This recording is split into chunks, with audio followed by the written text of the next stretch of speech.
ताजनगरी आगरा के कोठरी मीना बाजार मैदान में भारतीय जनता पार्टी की तरफ से अनुसूचित मोर्चा महासम्मेलन का आयोजन हुआ, जिसमें भाजपा के राष्ट्रीय अध्यक्ष और उत्तर प्रदेश के सीएम योगी आदित्यनाथ ने शिरकत की। वहीं दलितों को साधने के लिए महासम्मेलन में अन्य राज्यों के दलित नेताओं को भी आमंत्रित किया गया, जिसमें राजस्थान की डिप्टी सीएम सहित 4 केंद्रीय मंत्री, 8 प्रदेश सरकार के मंत्री, सांसद और 50 से ज्यादा विधायक, महापौर, जिला पंचायत अध्यक्ष भी इस महासम्मेलन में शामिल हुए। कार्यक्रम के दौरान सीएम योगी ने 5,198 करोड़ की 124 योजनाओं का लोकार्पण एवं शिलान्यास किया। आगरा को दलितों की राजधानी कहा जाता है, इसलिए दलितों को साधने के लिए भाजपा पूरा जोर लगा रही है। सीएम योगी ने कहा कि पीएम मोदी ने देश के दबे कुचले लोगों का हित किया। आज बाबा साहेब भीमराव अंबेडकर का सम्मान हो रहा है। बाबा साहेब का सम्मान का मतलब दबे कुचले लोगों का सम्मान, संविधान का सम्मान। हमारे दलित भाइयों को वर्षों से गुमराह करती रही है, उनको सही मायने में मालूम होना चाहिए कि उनकी चिंता करने वाला कोई और नहीं, उनकी चिंता करने वाले अगर हैं तो हमारे यशस्वी प्रधानमंत्री श्री नरेंद्र मोदी जी है, जिन्होंने उनकी सही मायने में चिंता की, सही मायने में चिंता की।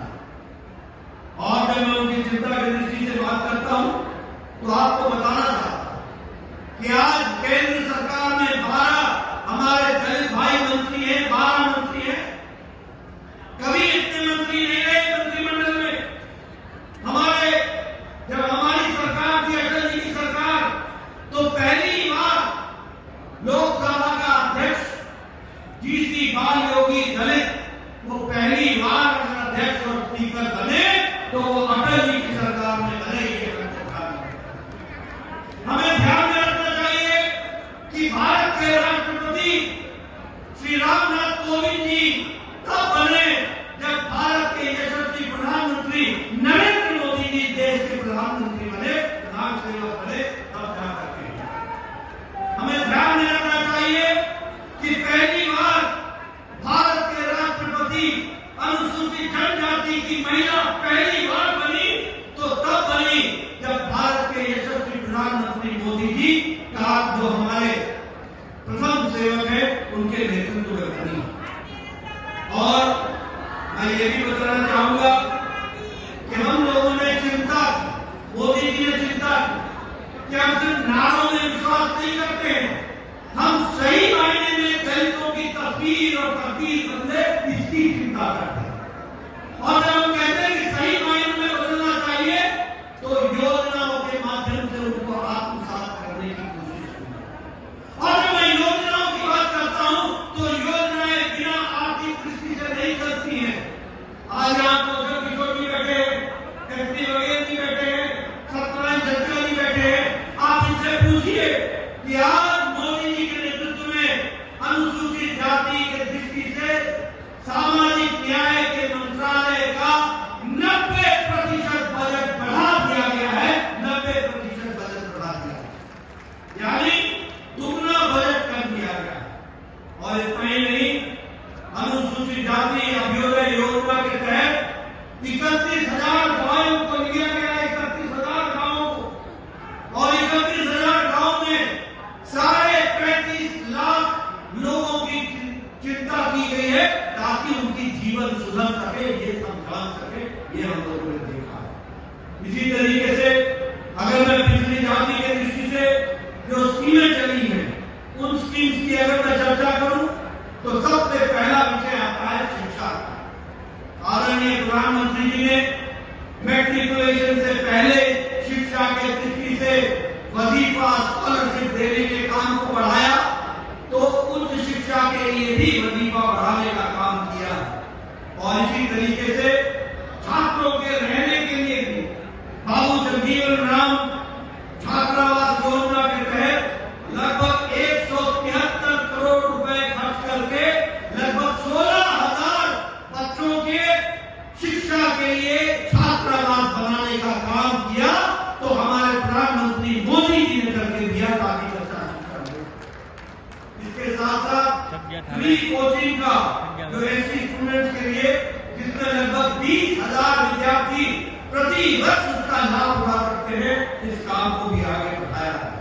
और उच्च शिक्षा के लिए भी हम लोगों ने प्रयास किया मोदी जी के नेतृत्व नेतृत्व में, कि ताकि उसमें भी उनको ज्यादा से ज्यादा सुविधा मिल सके, इसकी चिंता है। आपको जानकर के खुशी होगी कि मुद्रा योजना के लाभ उठाने में हमारे अनुसूचित जाति के भाइयों की संख्या 18% से ज्यादा है।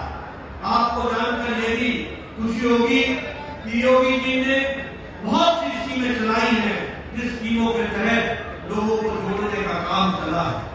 और अगर मैं कहूं तो राष्ट्रीय स्तर पर प्रधानमंत्री किसान सम्मान निधि में जहां 12 करोड़ लोगों को किसान सम्मान निधि मिल रही है, वहीं 1.5 करोड़ लोग हमारे किसान अनुसूचित जाति से हैं, जिनको किसान सम्मान निधि में जोड़ा गया है और उनको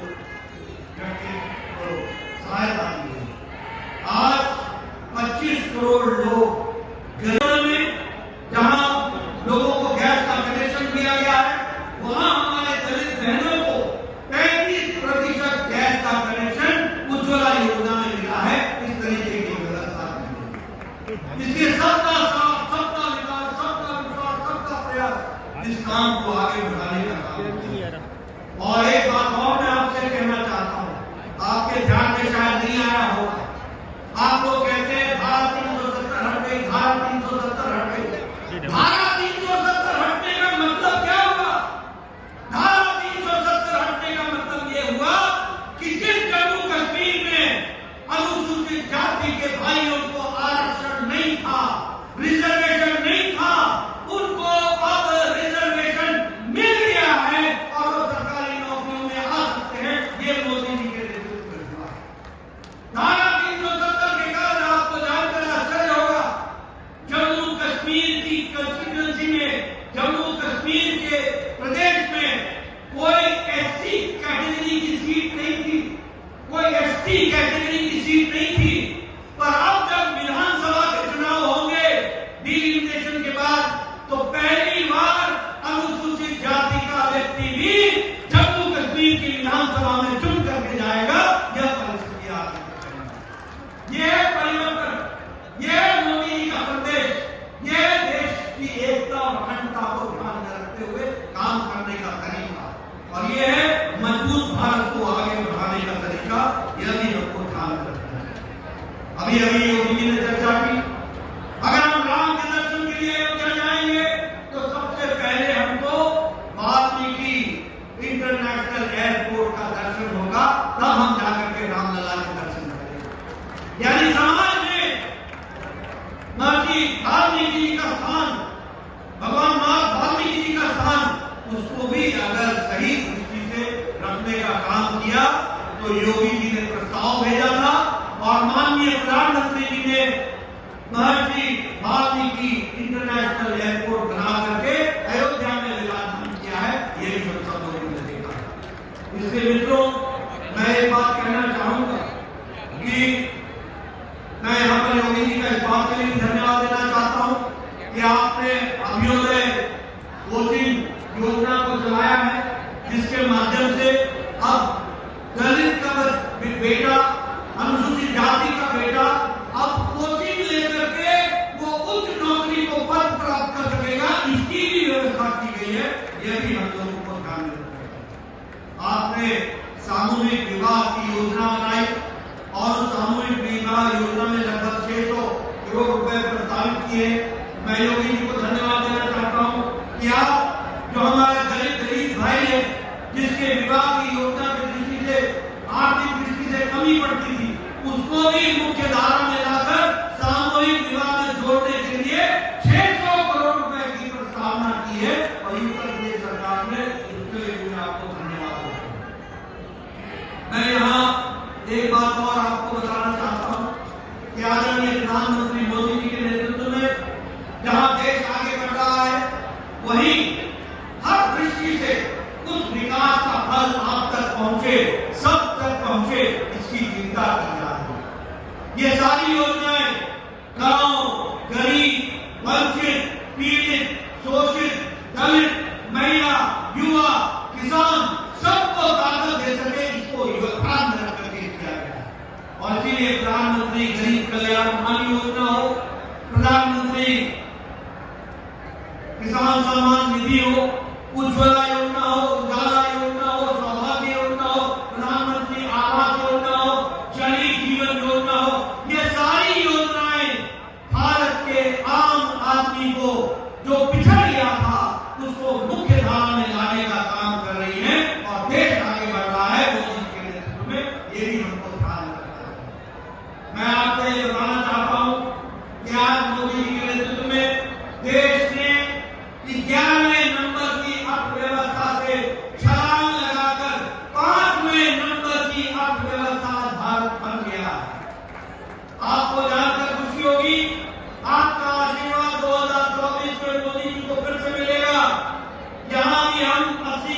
जी के आपके आशीर्वाद से कमल खिलेगा और भारत में, देश में, दुनिया में तीसरे नंबर की अर्थव्यवस्था बन जाएगी।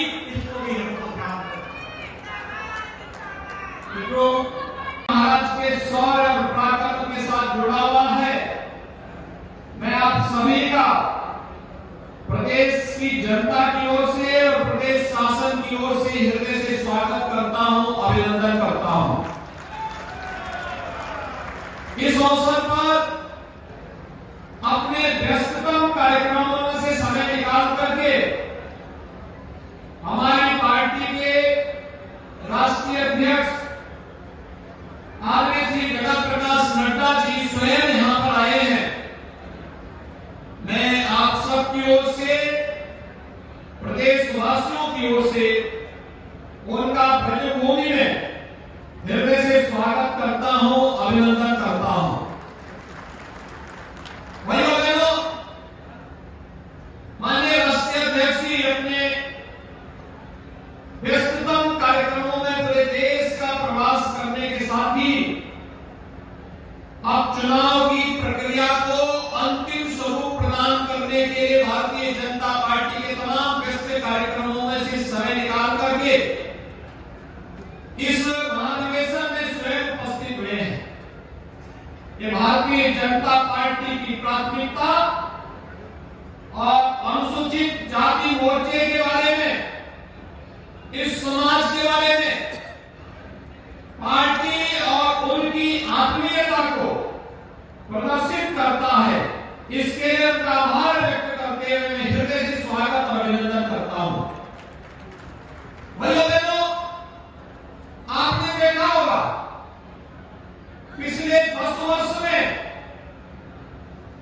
आदरणीय प्रधानमंत्री मोदी जी के नेतृत्व में एक नए भारत का हम दर्शन कर रहे हैं।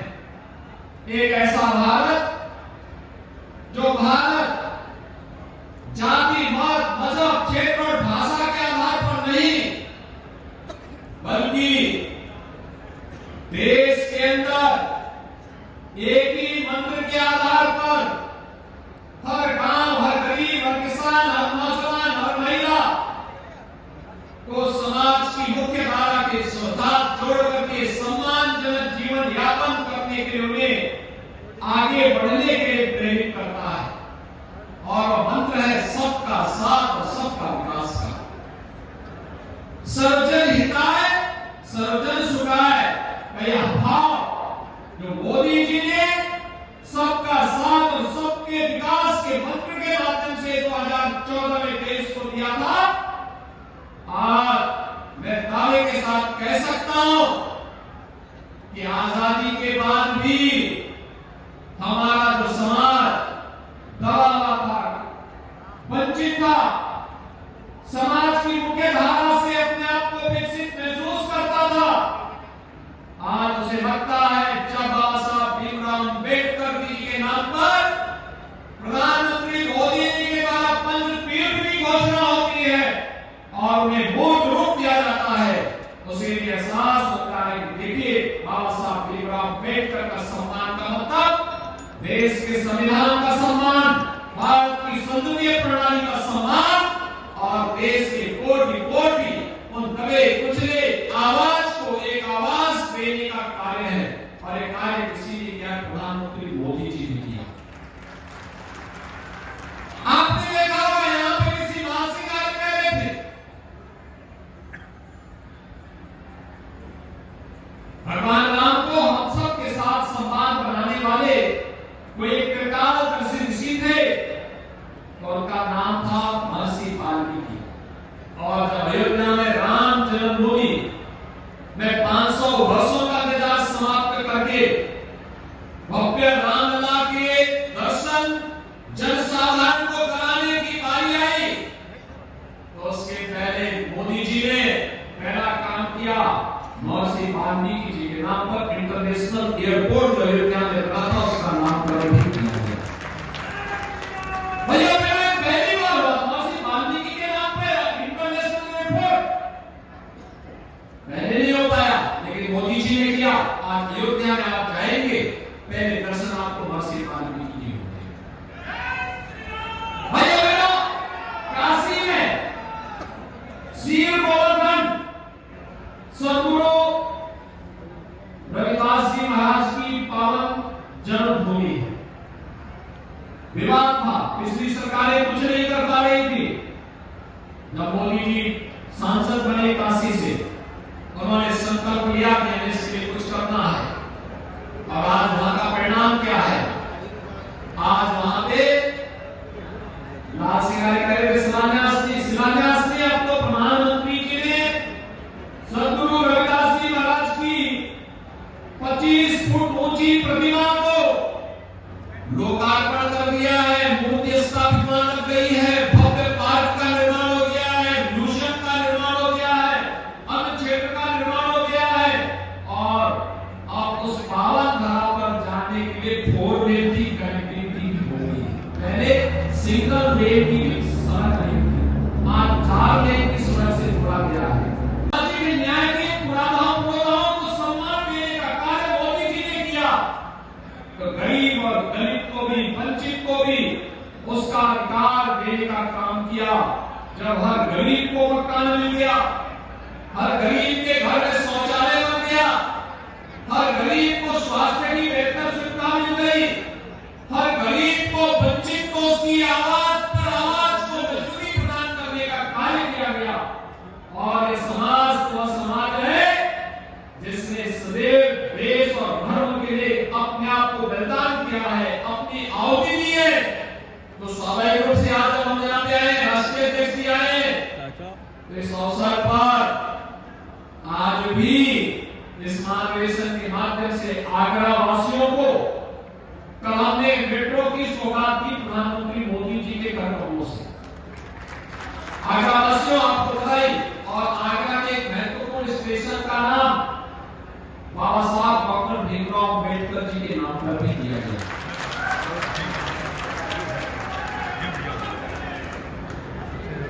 और यह समाज हमेशा दाता के रूप में काम किया है। तो आज 5200 करोड़ रुपए की परियोजनाओं की सौगात भी आगरा वासियों को उपलब्ध हो रही है।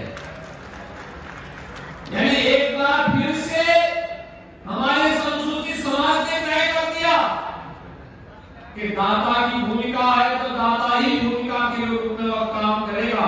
और आज भी वह उस रूप में कार्य कर रहा है। उत्तर प्रदेश के अंदर हम लोगों ने तय किया है, प्रधानमंत्री मोदी जी की प्रेरणा थी, पहले से तय कर रखा है, अनुसूचित जाति से जुड़े हुए जितने भी हमारे छात्र हैं, स्कॉलरशिप की राशि 2016 की तुलना में दुगनी की जा चुकी है। उत्तर प्रदेश के अंदर जहां पे तो गरीब बसा होगा, अगर वह आरक्षित श्रेणी की भूमि नहीं, उस जमीन का मालिकाना अधिकार, उसका पट्टा उसके नाम पर वहीं पर करके उसको आवास की सुविधा से आच्छादन करने का काम भी किया जा रहा है। और अगर आरक्षित श्रेणी की भूमि है तो पहले उसको भूमि आरक्षित पट्टा दिया जाएगा, कब्जा करवाया जाएगा, आवास उपलब्ध करवाया जाएगा, तब फिर उनको यहां से पुनर्वास की व्यवस्था होगी। एक व्यवस्था, हर एक के पास अपना राशन कार्ड है। आज सरकार की सभी प्रकार की योजनाओं से अच्छा भी बढ़ता आगे बढ़ रहा है और सम्मानजनक तरीके से अपनी प्रतिभा का लाभ देश और समाज को देने का काम कर रहा है। ये डबल इंजन की वही सरकार है जो सरकार महाराज सुहेलदेव के नाम पर आजमगढ़ में विश्वविद्यालय का निर्माण करती है। तो महाराज बिजली पासी के किले का पुनरुद्धार, कौशल किशोर यहीं पर बैठे हमारे केंद्रीय मंत्री हैं, इन्हीं की मांग पर लखनऊ में उनके किले का पुनरुद्धार करके उसको वहां पर भव्य स्मारक बनाने का काम को भी आगे बढ़ाने का कार्य करती है। ये सरकार सामाजिक न्याय की मूल सिद्धांतों का सम्मान करती है और इसका मूल प्रेरणा है प्रधानमंत्री मोदी जी और भारतीय जनता पार्टी के हमारे राष्ट्रीय अध्यक्ष, जिनकी प्रेरणा से सरकारें प्रधानमंत्री मोदी जी के मंत्र को अक्षरशः जमीनी धरातल पर उतारने का कार्य कर रही है। और आज के इस अवसर पर जब अनुसूचित जाति मोर्चा का यह राष्ट्रीय अधिवेशन आगरा में संपन्न हो रहा है, मैं इस अवसर पर जब हमारे राष्ट्रीय अध्यक्ष जी का यहाँ आगमन हुआ है,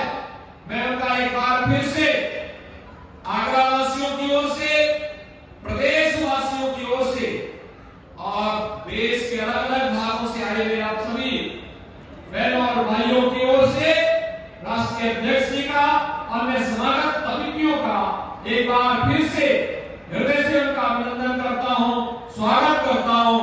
आप सभी भी अपने तमाम कार्यक्रमों और विघ्न बाधाओं को दूर करते हुए आगरा पहुंचे।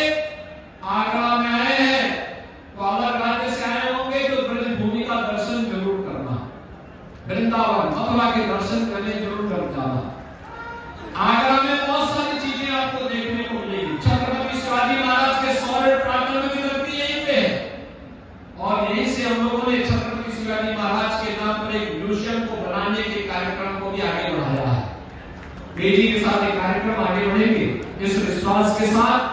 आज यहाँ पे मंच में हमारे तमाम जनप्रतिनिधि और प्रदेश सरकार के मेरे सहयोगी मंत्रीगण हैं, उन सब ने भी जो सहयोग किया है इस कार्यक्रम को आगे बढ़ाने के लिए, हमारे रामचंद्र कनौजिया को, लाल सिंह आर्य को और हमारे अन्य अनुसूचित जाति मोर्चा के पदाधिकारियों को हृदय से धन्यवाद देता हूँ और अपने सभी समाज अतिथियों का स्वागत करते हुए अपनी वाणी को यहीं पे विराम देता हूँ।